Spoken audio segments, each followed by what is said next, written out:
केलाखेड़ा में श्री अद्वैत स्वरूप विचार आश्रम हरिपुरा गांव में आयोजित विशाल वार्षिक सम्मेलन में श्री नगली दरबार मेरठ एवं फतेहाबाद हरियाणा से आए संत श्री ध्यान प्रेमचंद महाराज एवं संत श्री विचार सेवानंद महाराज ने संयुक्त रूप से कहा कि भगवान कण कण में विराजमान है।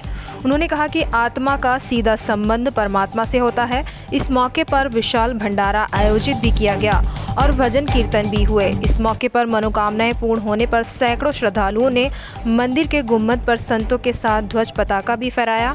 इसके अलावा आश्रम में क्षेत्र की 5 निर्धन कन्याओं के विवाह के लिए दान दहेज देकर सहायता भी की। इधर हरियाणा के फतेहाबाद से आई एक्सप्रेशर की टीम ने भी शिविर लगाकर सैकड़ों लोगों की जांच कर निःशुल्क दवाइयां दी। जानकारी के अनुसार केलाखेड़ा में 5 किलोमीटर दूर हरिपुरा गांव में विशाल वार्षिक संत सम्मेलन आयोजित हुआ, जहां पर नगली से आए संत महापुरुषों ने सत्संग एवं भजनों के माध्यम से कहा कि गुरु की शरण में जाकर मानव को आसानी से परमात्मा की प्राप्ति हो सकती है। संत श्री ध्यान प्रेमानंद ने महाराज एवं संत श्री विचार सेवानंद जी महाराज ने संयुक्त रूप से कहा कि आत्मा अमर है और भगवान कण कण में विराजमान है। उन्होंने बताया कि 84 लाख योनियों में मानव जीवन ही सर्वश्रेष्ठ है और सांसारिक चीज़ों से मोह खत्म कर उस परमात्मा के भजन कीर्तन एवं सिमरन करने से मानव जीवन सफल होता है। उन्होंने कहा कि संत ही सत्संग के द्वारा मानव को सत्य का मार्ग दिखाते हैं। मानव के मन में पवित्र विचारों का संचार होना अत्यंत आवश्यक है। इस कलयुग में बहुत ही आसानी से सत्संग के द्वारा भगवान को प्राप्त किया जा सकता है। उन्होंने बताया कि इस मौके पर 5 गरीब निर्धन बालिकाओं की शादियां भी कराई गईं। उन्होंने बताया कि इस मौके पर 5 गरीब निर्धन परिवार की कन्याओं की शादियां भी करवाई गईं।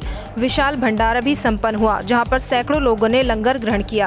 आज श्री अद्वैत स्वरूप विचार आश्रम हरिपुरा की तरफ से आज 5 गरीब कन्याओं का हर वर्ष की भांति, क्योंकि हर वर्ष ही ये होता है और बीच में भी ये तो अभी 5 हैं, लेकिन हर महीने लगभग 2 कन्याओं की शादी इस आश्रम के माध्यम से हमारे सेवादार हैं, यहाँ के अध्यात्म प्रेमानंद जी हैं जो यहाँ देखते हैं, और जो शिव कुमार जी, शिवा जिनको कहते हैं वो हैं, मास्टर जी हैं, तो ये सारे लोग, विकास जी हैं, तो ये सारे लोग मिलके, सूरज जी हैं, ये सभी मिलके प्रयास करते हैं और सारा ये योगदान अब 5 बच्चों को दान दहेज का जितना भी सामान है आज 5 बच्चियों को आज दिया गया है। और ये हर वर्ष ही 5 बच्चियों को तो यहाँ दिया जाता है, और फिर जैसे बीच बीच में भी जैसे कोई बच्चों की शादियाँ होती हैं तो उनको भी यहाँ से वो सारा उनका जो खाने पीने का, घर का जो सामान है वो दिया जाता है। जनता को यही मैसेज देना चाहूँगा कि परोपकार हर जीव के भीतर होना चाहिए।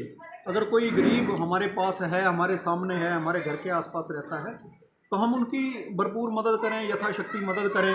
कोई गरीब है तो जिस प्रकार से 5 कन्याओं की शादी आज ये सारा सामान दिया गया है, उसी प्रकार सारे समाज को ही मैं ये कहना चाहता हूँ कि वो जो गरीब कन्याएँ हैं आपके आस पड़ोस में, आप लोग उनकी मदद कीजिए, उनकी शादियां करवाइए। और दूसरा, और भी जैसे आप लंगर भंडारे लगा सकते हैं, गरीबों को भोजन करवा सकते हैं, और भी बहुत सारे स्कूलों में पढ़ाई जो गरीब बच्चे नहीं कर पा रहे हैं, आप उन छोटे बच्चों की फ़ीस भर सकते हैं, उनको गोद ले सकते हैं, 1 साल की उनकी फ़ीस भर के उनको 1 साल की पढ़ाई दे सकते हैं। और भी ऐसे बहुत से प्रकल्प हैं सेवा के, अगर कोई करना चाहे तो वो कर सकता है।